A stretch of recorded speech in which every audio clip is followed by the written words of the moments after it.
que cresce o número de pedidos de cidadania italiana na pandemia. O levantamento mais recente do Itamaraty mostra que quase dobrou em 2 anos o tamanho da comunidade brasileira na Itália. Em 2018, 85.700 brasileiros viviam no país. Em 2020, eram 161 mil, um aumento de 88%. Os números são uma estimativa do Ministério de Relações Exteriores que leva em conta os registros dos consulados brasileiros, dados de outros órgãos nacionais, como a Receita Federal, e informações de autoridades italianas. Bom, para a gente falar sobre essa tendência, a gente conversa a partir de agora com a especialista em cidadania italiana, Simone Oliveira. Muito boa noite, Simone. Benvenuta ao nosso programa. Ehi, grazie, è un piacere molto grande. Muito bem, eu quero saber de você, Simone, a que se leva esse aumento, né? Por que essa procura à Itália nesse período? Algo específico?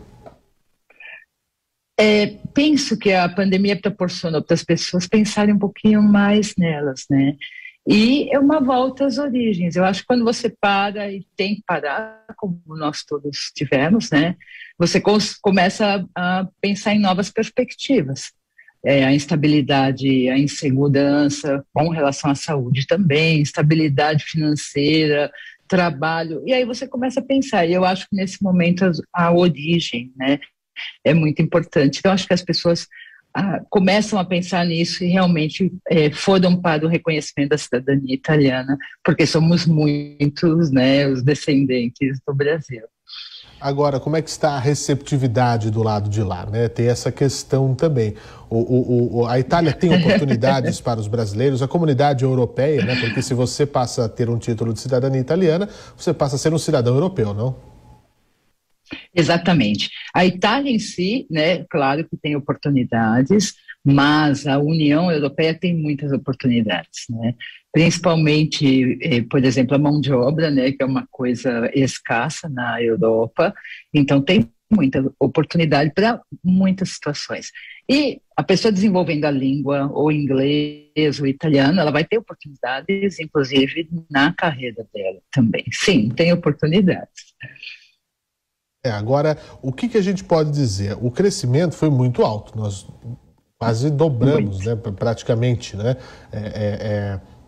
o número de brasileiros por lá. Saturou ou não saturou? Quem está pensando neste momento, né, em ir para a Itália? Como é que está essa facilidade para adesão? É um bom momento? Algumas carreiras específicas para quem quer trabalhar? O que a gente pode falar em relação a isso? Olha, para quem está querendo agora, neste momento, né, a Itália ainda é em estado de emergência também, né, tratando a pandemia com cuidado e ainda em estado de emergência. Então, a pessoa, eu acredito que agora é uma hora de programação, tá? Há as carreiras promissoras, né, para a União Europeia é a área de tecnologia da informação, né, a área de TI realmente é uma das grandes áreas e o que a gente sabe, a pessoa é especialista nessa área, ela tem trabalho, entende? É claro que existem inúmeras situações profissionais, mas esta área, para quem tem essa especialidade, realmente é uma das grandes áreas. E para estudar também está sendo interessante, Simone, para quem quer fazer os estudos? Sempre, porque assim, a partir do momento que você é reconhecido cidadão italiano, você é, como você disse, um cidadão europeu, né? Então, você tem muito mais acesso a bolsas, né? Você tem muito mais acesso, por exemplo, dependendo do que você ganha, se você vai estudar na Itália, dependendo do seu salário, você tem grandes descontos na universidade, né? Então, é pregado de uma forma que, se você não pode pagar, você vai pagar pouquinho, você vai pagar mais, e os outros países da União, eles têm descontos muito grandes para cidadãos italianos por ser cidadão europeu. Vale a pena mestrado, doutorado, enfim, todas as pós-graduações, né?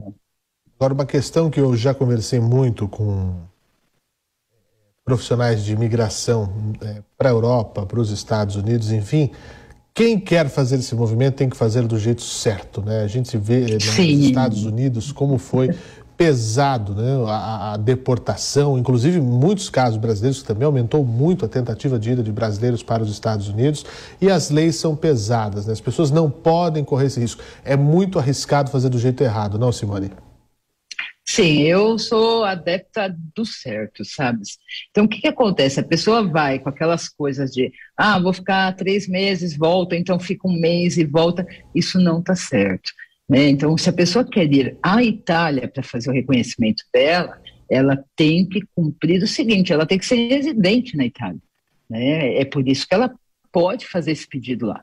Tudo bem, ninguém pode tirar do direito dela de ir e vir, depois ela quer ir morar em outro país, ok, mas o certo é fazer corretamente.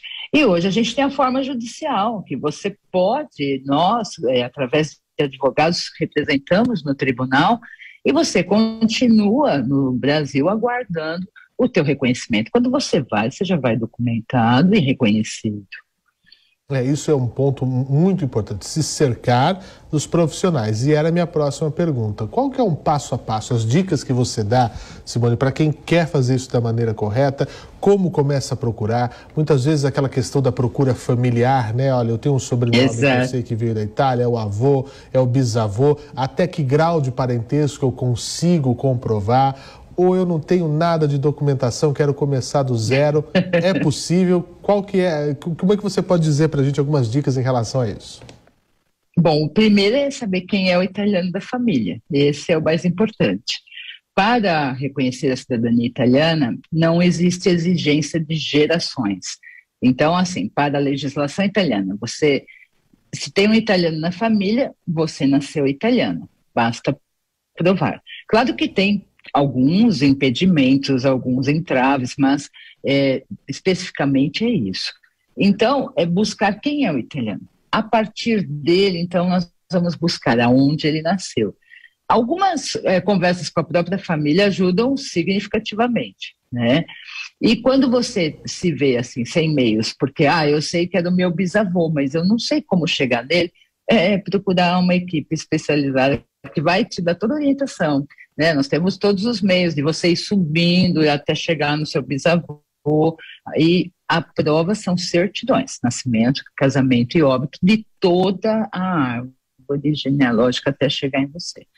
É assim que funciona um reconhecimento de cidadania italiana.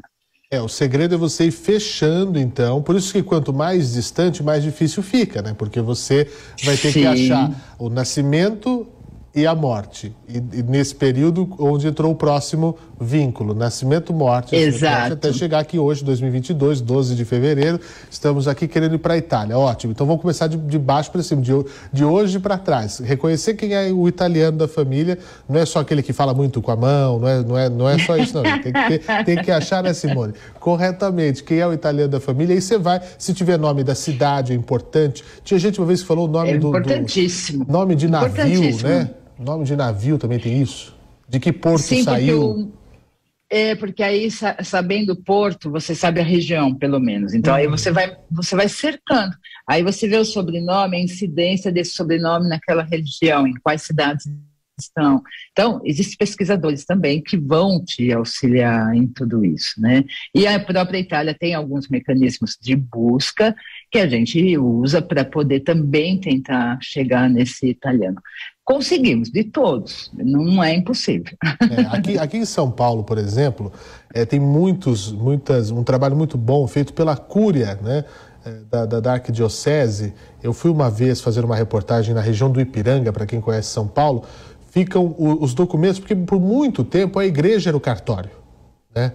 A igreja prendia, tinha o tribunal eclesiástico, a igreja casava, e até, né, a igreja descasava. Óbvio que a igreja não permite essa questão, mas para simplificar para as pessoas, toda a sua vida estava dentro da igreja. É o nascimento, o batizado, o casamento, a morte e outras situações. Então muita gente procura isso porque dá para achar nessa questão. Então preste atenção nisso, procure o sobrenome, procure a região. A Cúria aqui em São Paulo faz essa questão, na sua cidade, porque muita gente deve realmente uma certidão de batismo, né? E sempre, né, você que está nos acompanhando, guarde documentos. Documentos são documentos, eternamente. Sim. Né? E de geração para geração. Lá na frente, seu bisneto, seu neto, seu tataraneto vai sentir falta de um documento que você jogou fora em 2022, achando que aquilo não teria fundamento para nada, mas vai ficar um buraco nessa história, que aí você vai levar mais tempo para tentar encontrar e fazer esse caminho. Então, olha, netos, bisnetos, fiquem tranquilos. Tem que procurar essa origem, tem que fechar esse trabalho. E, óbvio, existem empresas especializadas que fazem isso para você, para achar, de fato, a sua genealogia. Tem que ter todo um começo e um fim para você poder justificar. E vai que, né, Simone? A pessoa que está nos assistindo agora descobre que herdou uma cantina, um convite para comer uma massa, eu já ficaria muito feliz. Tem histórias como essa, vai Simone? ficar muito feliz. Existem histórias como essa, que descobre uma família, uma herança, tem isso, né? Sim, existem muitas. É um dos trabalhos que a gente, inclusive, faz, porque tem pessoas que foram, por exemplo, emigraram e os familiares faleceram, ela herdou, nem sabia. Então, tem muitos lugares que ficam hoje para o governo, ou sob tutela, né, do governo, da prefeitura, porém a pessoa tem direito. Então, ela pode procurar, sim. Muito bem, foi uma verdadeira aula aqui com a Simone. Eu queria muito agradecer a Simone Oliveira, especialista em cidadania italiana. Eu queria muito aprender mais o italiano. Grazie per la tua partecipazione stasera. Muito obrigado, mas sei Simone. bravo, bravíssimo. Porque é uma cultura, a família Belotti, né, que veio da Itália. Então a gente agradece muito essas dicas. E você, se tem um parente italiano, tem esse desejo, não custa, vai correr atrás, quem sabe você descobre pelo menos, né, primos distantes, um outro lado da família, aprender um idioma, oportunidade de trabalho, oportunidade de estudo. Vale a pena, né, Simone? Muito obrigado. Vale a pena, eu que agradeço, muito obrigado. Até uma próxima oportunidade.